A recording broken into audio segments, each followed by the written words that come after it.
Hello students, welcome to my YouTube channel Chemistry Buzz. Myself Ashish Bhaskar, senior chemistry faculty of charter group of institution. बच्चों आज हम लोग new concept start करने वाले हैं K2Cr2O7 के बारे में। क्लियर बच्चों, पोटेशियम डाइक्रोमेट। तो बच्चों K2Cr2O7 का बेसिक हम लोग कुछ प्रीवियस लेक्चर के अंदर स्टडी कर चुके हैं। यहाँ बच्चों इसके बारे में हम लोग क्या पढ़ने वाले हैं। फर्स्ट पॉइंट आज बच्चों मैं डिस्कस करूँगा कि यहाँ पे हम लोग प्रिपरेशन ऑफ K2Cr2O7 के बारे में बच्चों हम लोग स्टडी करेंगे और कौन कौन सी बच्चों आपकी 3 डिफरेंट स्टेप्स होती हैं जहाँ से हम K2Cr2O7 को ईजिली प्रिपेयर कर सकते हैं, फॉर्म कर सकते हैं। ठीक है, तो कहीं ना कहीं बच्चों मैं आपको बताना चाहूँगा, यहाँ बच्चों बिल्कुल हम लोग NCERT, ठीक है, NCERT का बच्चों हम लोग डाटा बेस बिल्कुल फॉलो करेंगे, लेकिन उसके साथ साथ में कुछ डिफरेंट जो हमारी जो रेफरेंस बुक्स होती हैं, अच्छी बुक्स होती हैं, ठीक है, उससे भी कुछ कॉन्सेप्ट और डाटा को मैं लेके यहाँ पे डिस्कस करूँगा। तो बेसिकली क्या है कि आपको मैक्सिमम इन्फॉर्मेशन एक साथ मिल जाएगी। ठीक है, तो कहीं ना कहीं आपका डेफिनेटली बेनिफिट होगा और नॉलेज भी आपको काफ़ी तेज़ी से आपकी इंक्रीज़ होगी और आई होप आप बिल्कुल चीज़ों को समझ पाओगे। क्लियर है, चलो कोई भी कन्फ्यूज़न भी नहीं होगा। तो बच्चों K2Cr2O7 की हम लोग पहले स्टडी कर चुके हैं बच्चों। यहाँ पे क्रोमियम का बच्चों ऑक्सीडेशन नंबर कितना होता है, +6 होता है। ठीक है, लेकिन बच्चों +6 होने के साथ मैंने बताया था कि बच्चों इसका जो इलेक्ट्रॉनिक कॉन्फ़िगरेशन होता है बच्चों वो सिर्फ और सिर्फ बच्चों आर्गन आपका रिप्रेजेंट करता है 18 इलेक्ट्रॉन्स को। बाकी बच्चों +6 इलेक्ट्रॉन्स बच्चों 3D और 4s से बाहर निकल जाते हैं, है ना बेटा। 3D से आपके 5 इलेक्ट्रॉन्स, 4s से आपका 1 इलेक्ट्रॉन, तो बेटा आपके 6 इलेक्ट्रॉन, 5 + 1 आपके 6 इलेक्ट्रॉन्स बाहर चले जाते हैं।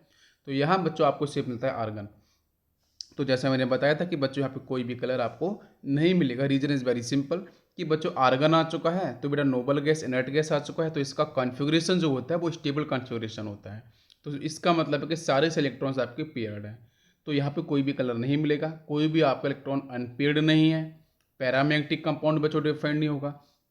फिर उसके बाद बच्चों आपकी 3D के अंदर बच्चों आपका जीरो इलेक्ट्रॉन्स आपको मिलेंगे, तो कोई भी आपका DD ट्रांजिशन भी नहीं होगा। ठीक है, रिवीजन हम लोग कर रहे हैं। अब इसके अंदर बच्चों मैंने ये भी पॉइंट डिस्कस किया था कि इसमें कलर आता है, क्यों आता है, बिकॉज ऑफ चार्ज ट्रांसफर।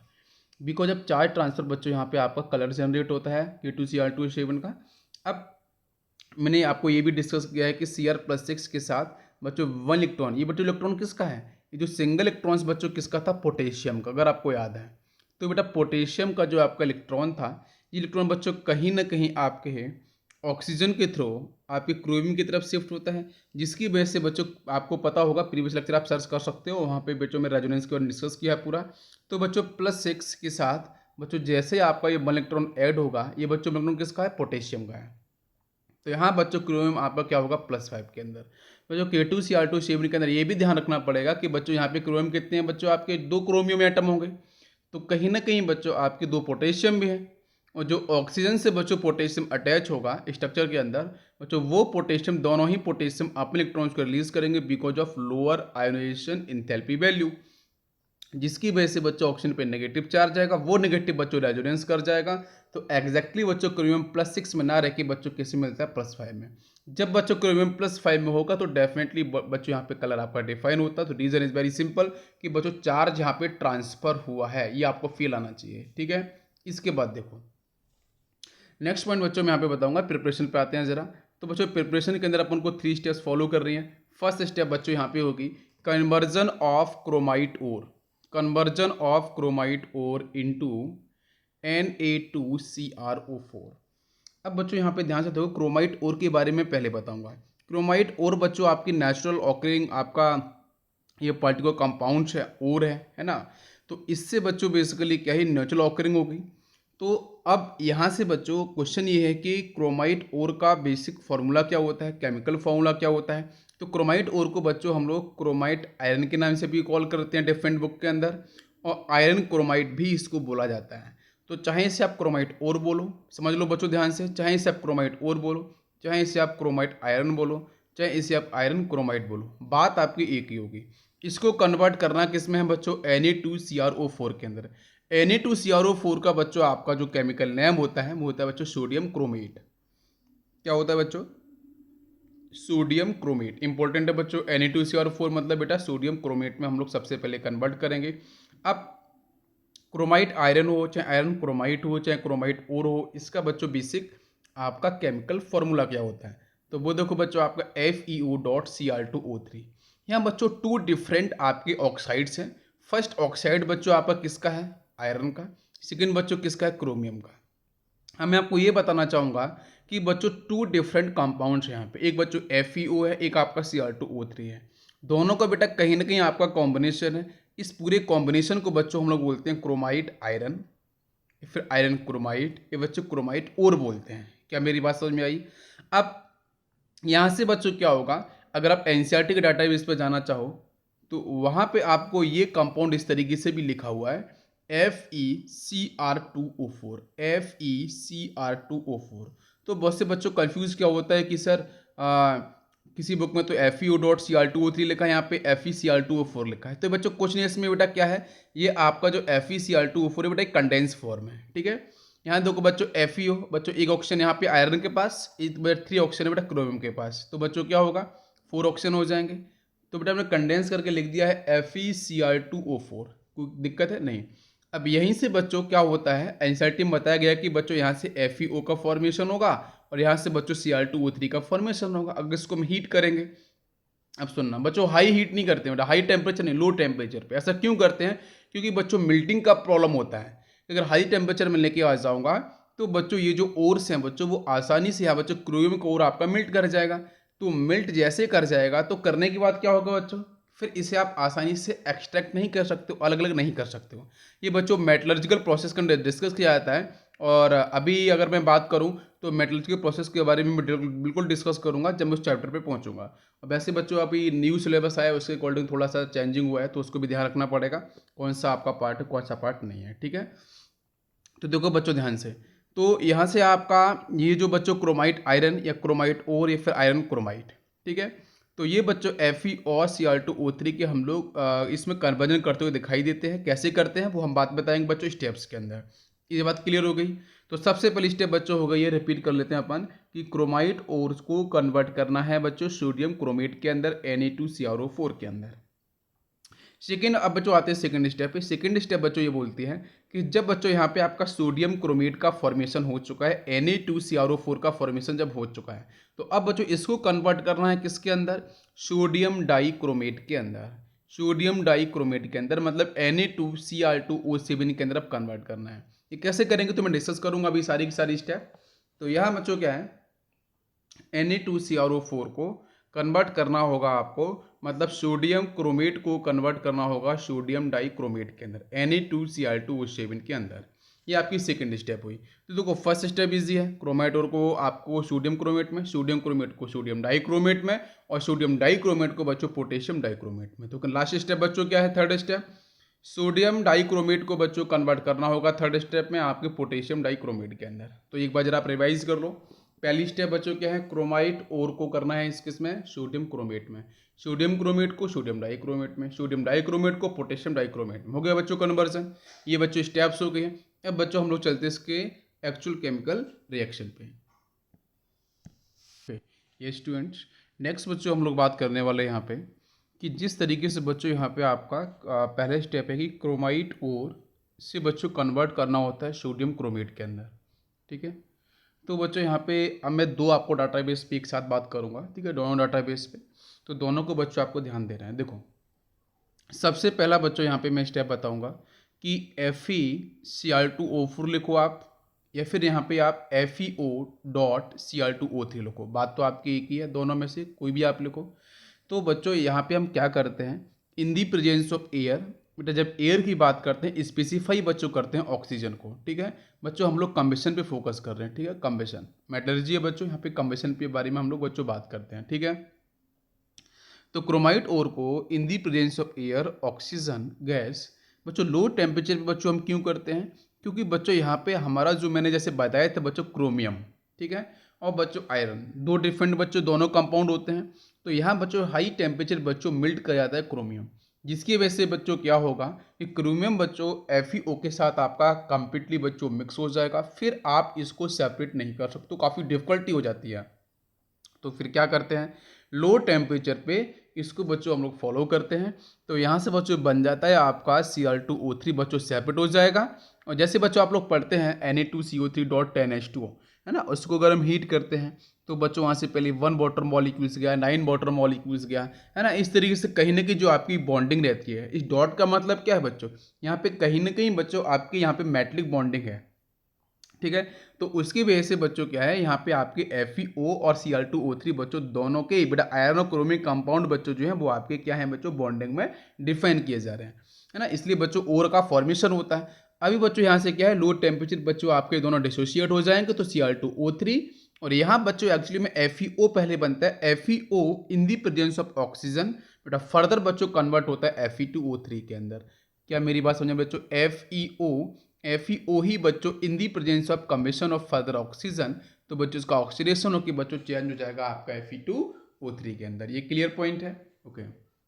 तो Fe2O3 बच्चों क्लियर होगा। अब देखो इसी के साथ मैं सेकेंड स्टेप डिस्कस करूंगा कि यहाँ बच्चों FeO.Cl2O3 ये डिफरेंट बुक्स का है, आप टेंशन मत लो, समझ में आपको आ जाएगा।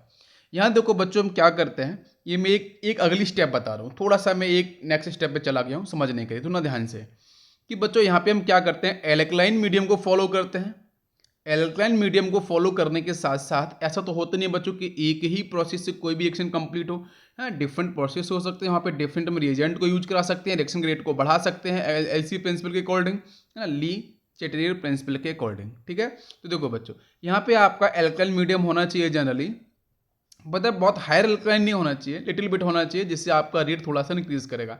NaOH के साथ बच्चों एयर का मतलब बच्चों ऑक्सीजन स्पेसिफाई मैंने किया है। तो यहाँ से बच्चों क्या क्या बनता है देखो, यहाँ से बच्चों आपके दो कंपाउंड बच्चों इंपॉर्टेंट हैं। फर्स्ट देखो बच्चों क्या है, Na2CrO4 बनेगा, सोडियम क्रोमेट बनेगा और बच्चों बनेगा Fe2O3। ये तो बच्चों ऊपर भी हम लोग समझ चुके थे। अगर बच्चों मैंने ऊपर सोडियम नहीं लिया था तो यहाँ से Cl2O3 बाहर गया था। अगर बच्चों वही Cl2O3 in the presence of NaOH बच्चों कन्वर्ट किस में हो जाता है, Na2CrO4 के अंदर। आप समझो ध्यान से कि Cl2O3 के साथ अगर मैं NaOH को लेके आऊँगा तो बच्चों Na2CrO4 का फॉर्मेशन हो जाएगा। अब क्वेश्चन है कि अगर बच्चों NaOH अपन ने लिया है तो हम बाई प्रोडक्ट पर फोकस करने वाले हैं। तो बच्चों अगर NaOH लिया है तो यहाँ से बच्चों मिलेगा आपको OH माइनस आयन, तो हाइड्रोक्साइड आयन की वजह से बच्चों यहाँ पे क्या मिलेगा, water molecules as a by product. अगर बच्चों आपने Na2CO3 लिया है मतलब सोडियम कार्बोनेट लिया है तो बच्चों यहाँ पे क्या है बच्चों CO3-2 मतलब कार्बोनेट आयन है बेटा, कार्बोनेट आयन बच्चों मिलता है। और बच्चों हीटिंग की जब बात करते हैं एयर की प्रेजेंस में तो बच्चों क्या रिलीज करता है, CO2 gas, carbon dioxide gas आपका रिलीज कर देगा। नेक्स्ट बच्चों क्या, अगर बच्चों NaCl अगर आपने किसी ने लिखा दे दिया तो बच्चों यहाँ पे आपका बेटा क्या मिल रहा है, Cl माइनस आयन मिल रहा है, और Cl माइनस आयन बच्चों क्या ऑक्सीडेशन कर जाएगा और बच्चों Cl2 गैस के अंदर आसानी से बाहर निकल जाएगा। क्या ये बात समझ में आ रही है? तो पहली स्टेप आपकी ये है, सिंपल सी स्टेप है ये स्टूडेंट्स। नेक्स्ट बच्चों हम लोग बात करने वाले हैं यहाँ पे कि बच्चों फर्स्ट स्टेप को हम लोगों ने पहले बेसिक स्टडी किया है, अब इसको थोड़ा सा हम लोग रिएक्शंस पे आते हैं। तो बच्चों यहाँ पे आपका दे रखा iron chromate FeCrO4 react with aqueous, यहाँ पे बच्चों NaOH है फॉलोइंग दी कम्बिशन बच्चों ऑक्सीजन। तो जैसा बच्चों मैंने बताया था कि यहाँ पे आपका जब सोडियम, तो सबसे पहले बच्चों क्या होगा कि आपको जो FeCrO4 दे रखा है इससे बच्चों एग्जैक्टली क्या बनेगा, सबसे पहले तो बच्चों आपके लो टेम्परेचर फॉलो करेगा और यहाँ से बच्चों आपका FeO का फॉर्मेशन होगा, FeO बच्चों आपका Fe2O3 में कन्वर्ट हो जाएगा, ठीक है, फर्स्ट पॉइंट। सेकेंड पॉइंट पे आएंगे बच्चों तो यहाँ से आपको मिल जाएगा Cr2O3 मिल जाएगा, और Cr2O3 in the presence of NaOH, है ना। तो बच्चों यहाँ से आपको बच्चों मिलेगा सोडियम का कंपाउंड Na2CrO4, सोडियम क्रोमेट आपको आसानी से मिल जाएगा, ठीक है। तो बच्चों एक तो आपको मिलेगा सोडियम क्रोमेट और सेकेंड बच्चों मिलेगा Fe2O3। यहाँ तक पॉइंट क्लियर है। अभी ऑक्सीडेशन नंबर की बात कर लेते हैं। तो बच्चों आयरन का ऑक्सीडेशन में बच्चों यहाँ पे कितना है +2, यहाँ कितना है बच्चों क्रोमियम का आपका +3 है। इंडिविजुअल ऑक्सीडेशन नंबर की बच्चों ऑक्सीजन बच्चों कितना है -2 है। नेक्स्ट देखो बच्चों सोडियम का बच्चों यहाँ पे +1 होगा, ऑक्सीजन का बच्चों -2 होगा, NaOH के अंदर हाइड्रोजन का बच्चों +1। और O2 की बच्चों बात करेंगे यहाँ पे आपका 0 ऑक्सीडेशन नंबर, और Na2CrO4 की बात करें बेटा यहाँ पे +1, क्रोमियम बच्चों कितना होगा यहाँ पे +6, ऑक्सीजन देखेंगे बच्चों आपका -2, आयरन देखेंगे तो बच्चों आपका +3 यहाँ पे Fe2O3 के अंदर, और ऑक्सीजन देखेंगे तो आपका -2। वाटर मॉलिक्यूल्स की बच्चों बात, अब देखो बच्चों ये भी पॉइंट है ना कि यहाँ बच्चों ऑक्सीजन है, हाइड्रोजन है, कम्बेशन हो रहा है, तो because of maximum entropy value, high entropy value, तो बच्चों जो लिक्विड है बच्चों वाटर मॉलिक्यूल्स वो बेटा आसानी से बाहर जाएगा। वैसे तो बच्चों CO2 की बेटा जैसे गैस होता है ना, जैसे CO2 गैस है, है ना, या फिर ऑक्सीजन गैस है, उनकी इंट्रोपी काफ़ी ज़बरदस्त होती है, हाई होती है गैसेस की इंट्रोपी। जैसे बच्चों अगर बात करें नाइट्रेट NO2 वगैरह की बात करते हैं, है ना, तो बच्चों वो आसानी से रिलीज होते हैं। बच्चों ऐसा यहाँ पे कोई भी ऐसे कंपाउंड नहीं है जो आसानी से गैस को रिलीज कर सके, गैस फॉर्म हो सके। तो बच्चों यहाँ से वाटर मॉलिक्यूल्स भी आपका बाहर जाएगा, बिकॉज हाइड्रोजन प्रेजेंट है और ऑक्सीजन प्रेजेंट है। अब देखो नेक्स्ट पॉइंट।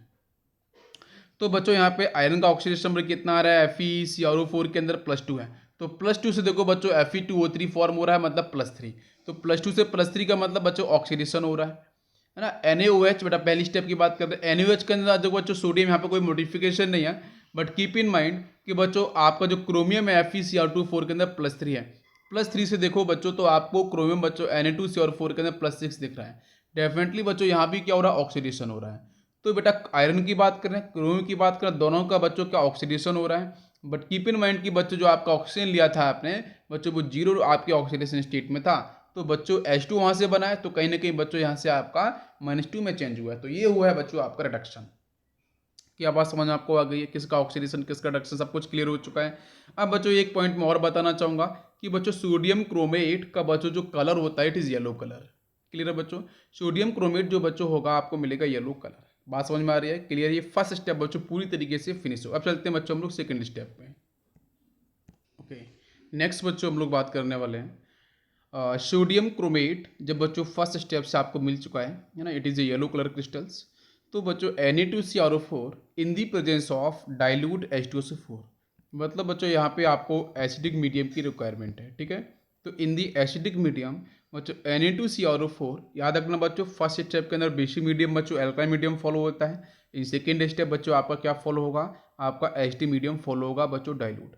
यहाँ बच्चों हम लोग लो टेम्परेचर को डिफाइन करते हैं। तो in the presence of low temperature यहाँ से बच्चों क्या होगा, Na2CrO4 जो बच्चों येलो कलर का है ना, तो ये बच्चों आपका मिक्स करेगा बच्चों आपके इस चीज़ों को। बच्चों यहाँ पे क्या प्रेजेंट है, इस कंपाउंड में बच्चों आपका सोडियम आयन आपको बच्चों बीकर में मिलेगा, और कहीं ना कहीं बच्चों आपको यहाँ से मिलेगा CrO4-2 मिलेगा, और यहाँ बच्चों आपका ये ट्वाइस हो जाएगा, ठीक है। ओके, अब यहाँ से अगर मैं इसको बैलेंस करता हूँ तो आपका हालांकि 4 हो जाएगा, बिकॉज 2 × आपका मैंने बैलेंसिंग करके किया है। अभी सिर्फ Na2CrO4 को मैंने डिसोशिएट किया है, तो बच्चों Na2CrO4 को बेटा 2Na+ मिल जाएगा, है ना। यहाँ बच्चों आपका CrO4-2 मिल जाएगा क्रोमेट आयन। अब देखना ध्यान से, तो बच्चों आपका जो एसिड वाला पार्ट है यहाँ से आपको मिलेगा 2H+ आयन, और यहाँ से मिलेगा SO4-2 आयन। तो कहीं ना कहीं बच्चों मैंने डिस्कस किया है आयन एक्सचेंज केमिकल रिएक्शन। तो आयन एक्सचेंज केमिकल रिएक्शन बच्चों क्या बोलती है कि बच्चों यहाँ से सोडियम प्लस, यहाँ से बच्चों ये सल्फेट, यहाँ अब देखो ध्यान से बच्चों, यहाँ से बच्चों आपका क्या जाएगा, H+ जाएगा बच्चों आपका CrO4 के साथ। तो आप यहाँ डिफाइन करोगे कि सर यहाँ पे बनना चाहिए आपका SCrO4 आपका बनना चाहिए, इस तरीके से डिफाइन करोगे। H2CrO4 आपका बनना चाहिए, कुछ इस तरीके से आप कंपाउंड बोलोगे। बट बच्चों H2CrO4 बनने से ही पहले बच्चों कहीं ना कहीं H2CrO4 बनेगा, H2 मीडियम को रिप्रेजेंट करेगा। इससे पहले ही बच्चों क्या होगा कि यहाँ पे आपको जो सोडियम आयन दिख रहा है, ये सोडियम आयन बच्चों CrO4 जो -2 दिख रहा है इसके साथ बच्चों H2 रहेगा। हालांकि इसमें होता है कि बच्चों H2CrO4 का फॉर्मेशन, तो हम लोग बच्चों बात कर रहे हैं बीकर के अंदर, ठीक है। तो H2CrO4 का फॉर्मेशन होगा, but in the presence of sodium ion, तो बच्चों ये फिर से, और बच्चों H2SO4 है मतलब ऑक्सीडाइजिंग एजेंट भी है, तो उसकी प्रेजेंस में बच्चों आपको जो CrO4 है वो बच्चों आपका Cr2O7 में चेंज होगा, और इसके साथ साथ बच्चों ये आपका चेंज हो जाएगा एग्जैक्टली Cr2O7 के अंदर, और यहाँ से बच्चों आपका जो सोडियम आयन है वो बच्चों आके यहाँ पे आपका कंबाइन करेगा। तो यहाँ से बच्चों मिलेगा Na2Cr2O7 मिल जाएगा। फर्स्ट कंपाउंड क्या आपको समझ में आ रहा है बच्चों, ऑरेंज कलर। तो येलो से बच्चों ऑरेंज कलर आपको फाइनली क्रिस्टल्स मिलेंगे। Na2Cr2O7 के बच्चों इसका नाम होता है सोडियम डाइक्रोमेट। तो सोडियम क्रोमेट से सोडियम डाइक्रोमेट बच्चों कैसे बना, ये एग्जैक्टली बच्चों होता क्या है कि आपको कोई भी आप बुक देखना है या किसी भी लेक्चर को देखना है, वहाँ पे डायरेक्ट बोलते हैं कि सोडियम क्रोमेट येलो कलर है, और डाइल्यूट H2SO4 के प्रेजेंस में लो टेम्परेचर पे ऑरेंज में चेंज ऐसे हो जाएगा, ऑक्सीडेशन में इतना होगा। बट एग्जैक्टली बीकर में क्या हुआ वो कोई नहीं समझाता है, वो बात समझना जरूरी है, ठीक है। तो यहाँ से बच्चों आपका चेंज हो जाएगा Na2Cr2O7। नेक्स्ट बच्चों क्या होगा, यहाँ बच्चों सल्फेट आयन था, तो वो तो बच्चों पहले Na+ और SO4 बच्चों मिक्स, तो Na2SO4 का फॉर्मेशन हुआ था, इसमें तो कोई दिक्कत नहीं होगी। बाकी बच्चों यहाँ पे हाइड्रोजन है और ऑक्सीजन भी है, तो डेफिनेटली बच्चों यहाँ से वाटर मॉलिक्यूल्स का भी फॉर्मेशन होगा। क्या मेरी बात समझ में इतनी आई? मैं फिर से रिपीट कर देता हूँ। Na2CrO4 जो बच्चों येलो कलर का था, फर्स्ट आपको स्टेप में मिला था सोडियम क्रोमेट, तो बच्चों यहाँ पे आपका आयनिक एक्सचेंज केमिकल रिएक्शन होगी in the presence of H2SO4 dilute H2SO4। तो यहाँ से बच्चों सबसे पहले मिलेगा आपको H2CrO4। तो बच्चों यहाँ पे आपका ऑक्सीडेशन इसका हो जाएगा because in the presence of H2SO4 बेटा ऑक्सीडाइजिंग एजेंट। तो बच्चों यहाँ से आपको आंसर मिलेगा Cl2O7। Cl2O7 बच्चों फर्दर आपका क्या होगा बच्चों, सोडियम के साथ जाएगा, तो यहाँ से बच्चों मिलेगा आपको Na2Cl2O7। ये बच्चों मिलेगा ऑरेंज कलर। तो येलो से बच्चों लास्ट आपको जो कलर मिलेगा वो ऑरेंज कलर में कन्वर्ट होता हुआ आपको दिखाई देगा, इसका नाम होगा सोडियम डाइक्रोमेट। बाकी बच्चों मिलेगा आपको sodium sulphate Na2SO4 plus water molecules. अब बच्चों Na2SO4 बच्चों वाटर मॉलिक्यूल्स के साथ आसानी से बच्चों क्रिस्टलाइज हो जाता है, मतलब यहाँ बच्चों क्रिस्टलाइजेशन रिएक्शन हो जाएगी और बच्चा इमीडिएटली सडनली बच्चों क्या होगा आपका Na2SO4.10H2। हालांकि जितने भी वाटर मॉलिक्यूल्स होते हैं, बाकी बच्चों एक फिक्स ये होता है किसी भी सॉल्ट के साथ कि कितने वाटर मॉलिक्यूल्स को एब्जॉर्ब कर सकता है ना, हाइड्रेशन कितना कर सकता है। तो Na2SO4 बच्चों यहाँ पे 10 वाटर मॉलिक्यूल्स को आसानी से एब्जॉर्ब कर सकता है, इसलिए बच्चों में 10 वाटर मॉलिक्यूल्स लिखे हैं। तो बेटा यहाँ पे क्रिस्टल्स की फॉर्म में बच्चों आपको मिलेगा Na2SO4। तो बच्चों ये आपके सॉल्वेंट के अंदर बच्चों क्या होगा, सेटल डाउन हो जाएगा। जब बच्चों सेटल डाउन बेटा आपके बॉटम पे हो जाएगा तो डेफिनेटली बच्चों Na2CrO4 आपको इजीली मिल जाएगा। क्लियर है बच्चों सेकंड स्टेप के अंदर? अब चलते हैं बच्चों हम लोग थर्ड स्टेप की तरफ। ओके, नेक्स्ट स्टूडेंट हम लोग बात करेंगे कि यहाँ पे बच्चों आपका थर्ड स्टेप आएगा Na2Cr2O7 सोडियम डाइक्रोमेट। इसके साथ बच्चों यहाँ पे आपका रिएक्शन जो परफॉर्म होगा वो पोटेशियम क्लोराइड के साथ होगा, KCl के साथ होगा। यहाँ पे रिएक्शन क्वालिटी मैंने बैलेंस किया। तो यहाँ देखो बच्चों Na2Cr2O7 in the presence of K+ KCl ion. तो यहाँ बच्चों आपका डिसोसिएशन होगा, तो बच्चों यहाँ से आपको क्या मिलेगा, सोडियम आयन मिलेगा, Na+ आयन मिलेगा, 2 सोडियम प्लस मिलेगा, राइट। और उसके साथ बच्चों आपको मिलेगा Cr2O7-2 मिलेगा, Cr2O7-2 भी आपको मिलेगा। ये बच्चों कैटाइन मिला, यहाँ से आपको एनाइन मिला। और जब KCl की बात करते हैं बच्चों, ये भी आपका सॉल्ट है, तो यहाँ से बच्चों मिलेगा K+ आयन और इधर से मिलेगा Cl- आयन। तो बच्चों आयन एक्सचेंज केमिकल रिएक्शन हो गई।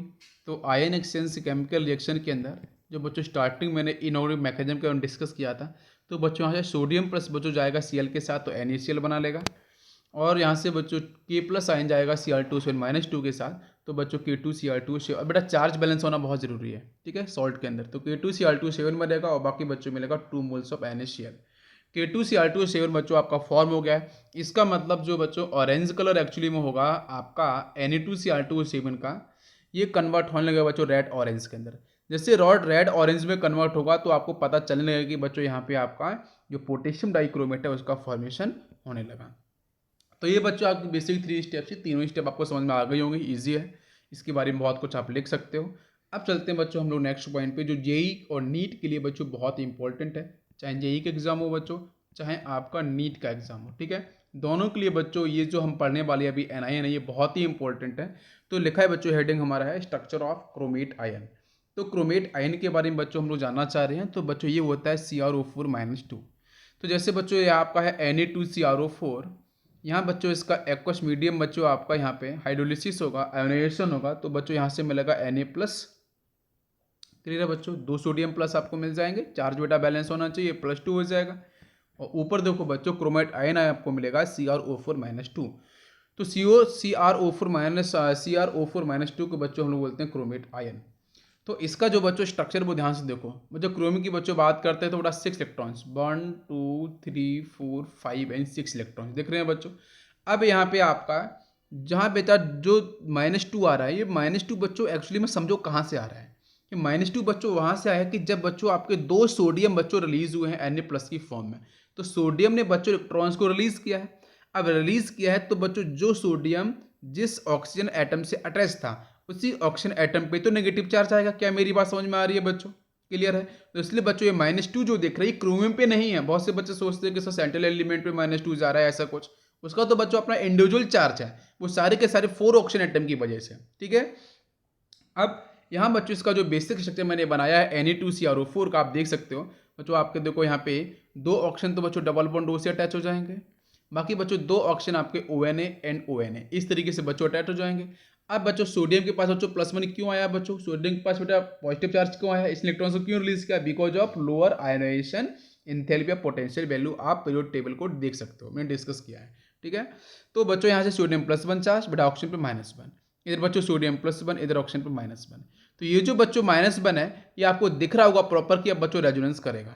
और रेजोनेंस बच्चों कौन सा कैटेगरी करेगा, नेगेटिव के साथ जब बच्चों पाई बॉन्ड बेटा पाई इलेक्ट्रॉन्स अल्टरनेट या कंजुगेट पोजीशन पे जब आ जाते हैं तो बच्चों वहां पे आपका रेजोनेंस प्रोसेस एग्जिस्ट करता है। अब देखो ध्यान से, तो बच्चों देखो ये नेगेटिव बच्चों इधर पाई के साथ रेजोनेंस करेगा। एक्चुअली बच्चों आपका ये 3 डायमेंशनल स्ट्रक्चर है बच्चों, ये 2D नहीं है। हम जब बोर्ड की बात करते हैं तो बोर्ड में 2D हम डिफाइन कर पाते हैं। 3D स्ट्रक्चर जब आप इमेजिन कर सकते हो कि 3D स्ट्रक्चर की जब हम बात करते हैं तो ऐसे मत बोलना कि ये ऑक्सीजन इसके साथ ये दूर है, ये वाला डबल बॉन्ड हो, ऐसा नहीं है। ये बच्चों आपके इक्वल डिस्टेंस पे इस तरीके से अरेंज है जहाँ पे आपका मिनिमम रिपल्सन हो, है ना, मतलब रिपल्सन बेटा फोर्स मिनिमम डिफाइन हो, अट्रैक्टिव फोर्स मैक्सिमम डिफाइन हो जाए, है ना, और ऑक्टेट थ्योरी आपकी मैक्सिमम डिफाइन हो जाए, और बाकी जो बच्चों बैलेंसमेंट थ्योरी है आपकी मॉलिक्यूलर ऑर्बिटल थ्योरी पूरी तरीके से सेटिस्फाइड हो। अब देखो ध्यान से, तो बच्चों यहाँ पे आपका ये जो नेगेटिव दिख रहा है दोनों साइड में, ये बच्चों रेजोनेंस करेगा डबल बॉन्ड O के साथ। तो यहाँ बच्चों आपका जब रेजोनेंस करेगा तो स्टेबिलिटी बच्चों कैसी होगी, मैक्सिमम। अब एक क्वेश्चन और है कि नेगेटिव के साथ नेगेटिव, ये ऑप्शन पे नेगेटिव, इस ऑप्शन पे नेगेटिव, नेगेटिव के साथ नेगेटिव क्या रेजोनेंस करेगा, तो आपका आंसर होगा नो। नेगेटिव के साथ नेगेटिव रेजोनेंस नहीं करता है। वैसे भी आपने अगर ऑर्गेनिक केमिस्ट्री पढ़ी है तो वहाँ पे आपको थोड़ा बहुत आइडिया होगा रेजोनेंस का कि नेगेटिव के साथ नेगेटिव रेजोनेंस नहीं करेगा। और वैसे भी यहाँ देखो बच्चों, तो नेगेटिव के बाद यहाँ पे सिंगल बॉन्ड है, देन फर्दर सिंगल बॉन्ड है, देन नेगेटिव चार्ज है, तो कंजुगेट पोजीशन जैसा कुछ दिख ही नहीं रहा है। तो वैसे भी आप रूल्स को भी याद रख सकते हो। बाकी यहाँ तो आपको कंजुगेशन नहीं मिल रहा है तो आंसर होगा बच्चों ऊपर रेजोनेंस नहीं होगा। बाकी बच्चों नेगेटिव के साथ पाई के साथ रेजोनेंस होगा। अब बच्चों टोटल इसके रेजोनेटिंग स्ट्रक्चर कैसे बनेंगे और यहाँ पे कितने बटा यहाँ पे बॉन्ड ऑर्डर कैसे निकलेगा, फॉर्मल चार्ज कैसे आएगा, उन सब के बारे में हम लोग यहाँ पे डिस्कशन करने वाले हैं। अभी एक ध्यान बच्चों समझना कि आप लोगों ने अभी तक नेगेटिव के साथ एक नेगेटिव पूरे कंपाउंड में एक नेगेटिव के साथ आपने रेजोनेंस कराया होगा, लेकिन जनरली बच्चों 2 नेगेटिव चार्ज का रेजोनेंस कैसे होता है, ये थोड़ा सा बच्चों कैसा है आपका सेपरेट है। कॉम्प्लेक्स तो नहीं है हम बोल सकते हैं, बट थोड़ा सा इजी जाएगा, मैं आपको पढ़ाऊंगा, बट थोड़ा सा अलग तरीके से होगा। क्या होगा, सबसे पहले बेटा आपको यहाँ पे एक जो O माइनस उसको आप अपने फिक्स करेंगे और एक बेटा नेगेटिव चार्ज को घुमाते रहेंगे पाई के साथ। जितने भी बनेंगे आपके RS रेजोनेटिंग स्ट्रक्चर जितने बनेंगे उसको हम बना लेंगे। फिर उसके बाद बच्चों क्या होगा कि एक N=1 को मैंने फिक्स किया था, अब N=2 को फिक्स करेंगे, मतलब डबल बॉन्ड O को फिक्स करेंगे। बाकी बच्चों यहाँ पे हम चीजों को रोटेट कराएंगे, ठीक है। तो इस तरीके से हम लोग बात करेंगे और देखेंगे कितने बनने वाले हैं RS। समझ में आ रहा होगा आपको, क्लियर है? ओके स्टूडेंट्स, अब बच्चों हम लोग बात करेंगे, काफ़ी इंपॉर्टेंट है बच्चों, जेई और नीट पर्पज से, जैसा मैंने आपको डिस्कस किया है अभी। तो बच्चों CrO4-2 इसका बच्चों जो बेसिक स्ट्रक्चर होगा, है ना, उस पर हम लोग बात करेंगे। और इसका जो रेजोनेटिंग स्ट्रक्चर्स बेटा कैसे बनेंगे उस पर भी हम बात करेंगे। जिसका स्ट्रक्चर तो बच्चों हम लोग डिस्कस कर चुके हैं जस्ट अभी। अब देखो ध्यान से, तो बच्चों सबसे पहला इसका जो स्ट्रक्चर है बेटा, हम RS पे चलने वाले हैं। तो देख सकते हो बेटा क्रोमियम के साथ बच्चों ये डबल बॉन्ड हो, इधर डबल बॉन्ड हो, डबल यहाँ बच्चों ऑक्सीजन पे -1 चार्ज, यहाँ पे ऑक्सीजन -1 होगा, ठीक है। अब यहाँ से बच्चों पहला रूल्स क्या है कि जब 2 नेगेटिव आते हैं तो उसमें बच्चों सबसे पहले हम N=1 को हम फिक्स करते हैं। मतलब आप एक जो नेगेटिव चार्ज वाला है इसको आप फिक्स कर दो जो सिंगल बॉन्ड से अटैच है। किसी को फिक्स करो, इसको फिक्स करो, चाहे इसको फिक्स करो। हमने किसी को, देखो ध्यान से समझना बच्चों, हमने किसी को फिक्स कर दिया, हमने इसको फिक्स कर दिया, ठीक है। बाकी बच्चों अब देखो, जब इसको मैंने स्टॉप कर दिया, आप इस पे हाथ रख सकते हो, इसको आपने स्टॉप किया है, तो बाकी को आप देखोगे ध्यान से, तो ये नेगेटिव बच्चों रेजोनेंस करके इसके साथ, इस पाई के साथ और इस पाई के साथ भी फ्रीली आपका रेजोनेंस कर जाएगा। तो देखो ध्यान से, तो बच्चों फर्स्ट के बाद आपका ये रहा सेकेंड स्ट्रक्चर, है ना। तो सेकेंड में आप देखोगे बच्चों कि फर्स्ट के साथ बेटा ये आपका नेगेटिव जब यहाँ से यहाँ मूव किया तो बच्चों ये अब एक क्वेश्चन है कि बच्चों नेगेटिव आपका जो है वो भी इलेक्ट्रॉन है और जो आपके पाई इलेक्ट्रॉन्स हैं वो भी आपके इलेक्ट्रॉन्स हैं। तो क्वेश्चन है कि नेगेटिव चार्ज और जो नेगेटिव चार्ज ऑफ इलेक्ट्रॉन्स हैं और जो पाई बॉन्ड के पास जो इलेक्ट्रॉन्स हैं उन दोनों में से मोबिलिटी किसकी अधिक होती है, मतलब पहले मूव कौन कर जाता है आसानी से। तो बच्चों सबसे अधिक मोबिलिटी होती है इन दोनों केस में, अगर आपको नेगेटिव चार्ज ऑफ इलेक्ट्रॉन्स मिलते हैं या बच्चों पाई बॉन्ड ऑफ इलेक्ट्रॉन्स मिलते हैं इसके साथ, तो उस केस में बच्चों मोबिलिटी ऑफ नेगेटिव चार्ज बच्चों काफ़ी ज़्यादा होती है। तो बेटा आपका अब ये भी पॉइंट है कि दोनों बच्चों एक साथ होते हैं कि बच्चों जब ये आपका पाई इलेक्ट्रॉन्स आपका जब तक मूव नहीं करेगा बच्चों इस ऑक्सीजन की तरफ, तब तक बच्चों क्रोमियम के पास वैकेंसी नहीं आएगी, और जब तक वैकेंसी नहीं होगी तब तक बच्चों ये नेगेटिव मूव नहीं कर सकता। क्या मेरी बात में दोनों प्रोसेस एक साथ होते हैं क्या, कि नेगेटिव बच्चों, अब ये भी रूल्स होता है कि नेगेटिव जो बच्चों, नेगेटिव जो आपके इलेक्ट्रॉन्स हैं जो आपके नेगेटिव चार्ज को रिप्रेजेंट कर रहे हैं, तो वो बच्चों पुश करते हैं। किसको पुश करते हैं, धक्का देते हैं, पुश करते हैं किसको बच्चों, जो कंजुगेशन में प्रेजेंट आपका पाई इलेक्ट्रॉन्स होते हैं उसको पुश करते हैं। तो कहीं ना कहीं ये दोनों रूल्स एक साथ काम करते हैं, जिसकी वजह से बच्चों आपका पाई इलेक्ट्रॉन्स, पाई बॉन्ड बच्चों आपका टूबार्स इलेक्ट्रोनेगेटिव एटम बच्चों आपका शिफ्ट हो जाएगा, और नेगेटिव चार्ज बच्चों क्रोम की तरफ शिफ्ट होगा, तो यहाँ बच्चों बनेगा आपका बॉन्ड। तो देख सकते हो बच्चों, ये रहा बेटा हमारे पास सेकेंड स्ट्रक्चर। क्या मेरी बात समझ में आ रही है बच्चों, समझ में आया, क्लियर है। अब बच्चों जहाँ पे आपका पाई इलेक्ट्रॉन्स मूव किया था जिस ऑक्सीजन पे, कीप इन माइंड कि अभी भी बच्चों हम उसी ऑक्सीजन को फिक्स करेंगे। देखो इसको बेटा हमने फिक्स रखा, अभी भी स्टिल अभी भी इसको फिक्स रखना ही है जब तक पूरा आपका रेजोनेंस ना हो जाए। तो बेटा देखो अब ये नेगेटिव बच्चों इसके साथ बेटा आपका अब यहाँ पे जो बच्चों रेजोनेंस हो रहा है, this is actually the equivalent resonating structure. और इक्विवेलेंट रेजोनेटिंग स्ट्रक्चर की स्टेबिलिटी बेटा सबसे अधिक होती है। कोई भी रेजोनेटिंग स्ट्रक्चर हो, अनइक्वल वाला हो, लेकिन बेटा हमेशा याद रखना कि इक्विवेलेंट आरएस की स्टेबिलिटी सबसे ज़्यादा होती है, सबसे अधिक होती है। और इसका मतलब है कि जिस ऑक्सीजन, जिस एटम के पास नेगेटिव चार्ज है, अगर उसी सेम एटम के पास अगर नेगेटिव चार्ज मूव कर रहा है स्ट्रक्चर के अंदर डिफरेंट ऑक्सीजन एटम के पास, तो डेफिनेटली बच्चों यहाँ पे आपका चार्ज सेम एलिमेंट पे लगभग जा रहा है। इसका मतलब से बोलते हैं हम इक्विवेलेंट आरएस। अब सुनो ध्यान से, तो बच्चों ये नेगेटिव यहाँ जब मूव करेगा तो नेगेटिव चार्ज सिंगल बॉन्ड या डबल बॉन्ड, तो बच्चों फिर से रेजोनेंस हो जाएगा। तो ये बच्चों आपका पाई ऊपर चला जाएगा, ये बेटा नेगेटिव इसको पुश करेगा पाई इलेक्ट्रॉन्स को, तो बेटा तीसरा बनेगा आपका स्ट्रक्चर। बेटा थर्ड आपको दिख रहा है स्ट्रक्चर इस तरीके से, इस ऑक्सीजन के पास बच्चों यहाँ पे नेगेटिव पहुंचेगा, यहाँ पे आपका डबल बॉन्ड। अब मेरी बात बच्चों समझ में आ गई, पूरा रेजोनेंस हो गया, एक नेगेटिव को मैंने फिक्स किया, कितना इजी कॉन्सेप्ट है। तो बेटा n=1, n=1, n=1, तीन आपको मिले हैं बच्चों स्ट्रक्चर n=1 को लेके। अब नेक्स्ट देखो, जब बच्चों हम डबल बॉन्ड को फिक्स करेंगे, तो किसी एक डबल बॉन्ड को फिक्स कर दो तो n=2 पे चलने वाले हैं।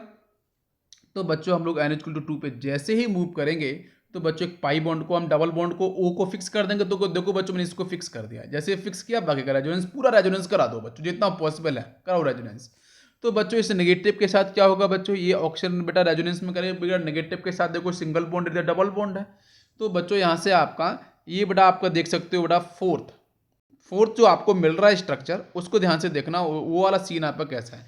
1 2 3 तो समझ में आ गया ना, कोई दिक्कत तो नहीं है इसमें, क्लियर है बच्चों।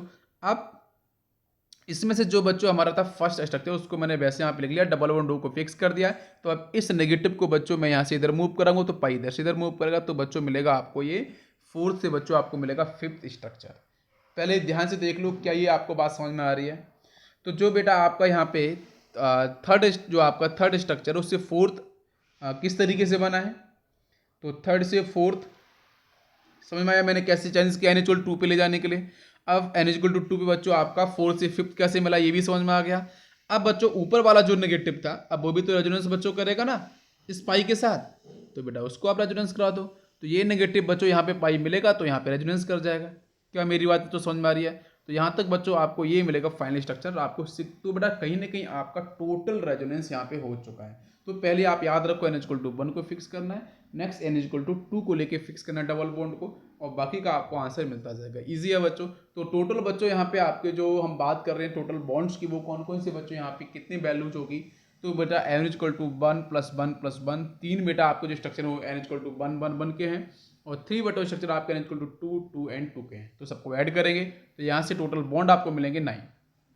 तो 9 बॉन्ड जो बच्चों मिले हैं, ये किस चीज़ में हेल्प करेंगे, ये बच्चों हेल्प करेंगे आपके बॉन्ड ऑर्डर को लेके। क्योंकि बॉन्ड ऑर्डर की बच्चों जब हम बात करते हैं, तो बच्चों वहाँ पे इसका बेसिक फॉर्मूला होता है total bond divide by total resonating structures. ठीक है, तो वो कितने निकल के आएंगे आप लोग निकाल सकते हो बच्चों। टोटल बॉन्ड कितने आ रहे हैं 9, टोटल आरएस कितने बच्चों बन रहे हैं 6, 9/6 3/2 बनेगा, 1.5 इज द आंसर। कितना आसान हो गया बच्चों बॉन्ड ऑर्डर। अगर आपने रेजोनेटिंग स्ट्रक्चर्स आपने नहीं निकाल पाए, या आपने बॉन्ड को कैलकुलेट नहीं कर पाए सही से, तो बच्चों बिल्कुल भी आपका आंसर नहीं निकलेगा। क्लियर है। इसी के बेस पे बेटा हम लोग बात करते हैं कि इसका किस तरीके से आपका फॉर्मल चार्ज कैसे होगा, कितना होगा।